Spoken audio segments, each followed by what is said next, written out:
చేయట్లేదండి, ఇప్పుడు ఎవరు చేయక్కలేదు కూడా. బొట్టు ఎందుకోసం అంటే ఇక్కడ ఆజ్ఞానేత్ర చక్రం ఉంటుంది. ఆజ్ఞాచక్రాంతరగణస్థ రుద్ర గ్రంథి విభేదిని.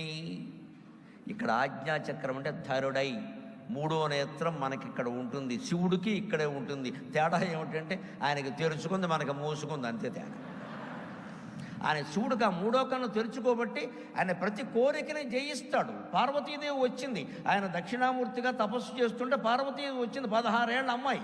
ఆవిడ సపర్యలు చేస్తోంది. ఈయన అలా కళ్ళు తెరిచాడు. ఏమిటో ఆ వయస్సులో అమ్మాయిని చూడగానే ఏదో అనిపించింది. వెంటనే ఆయన ఏం చేశాడు, మనకు పురాణంలో ఏం చెప్తారు, మూడో కన్ను తెరిచాడు, మన్మధుడు భస్మం అయ్యాడు. ఇది పురాణంలో చెప్పే కథ. మన్మధుడు అనే మనిషి కానీ దేవత కానీ ఎక్కడా లేరు. మన్మధుడు అంటే మనస్సుని మధించే కామవాంఛ, దాన్నే మన్మధుడు అన్నారు. ఆయన ఆ మన్మధుడిని మూడో కంటితో చూశాడంటే అర్థం ఏమిటి, తన మనస్సులోకి తానే చూసుకుని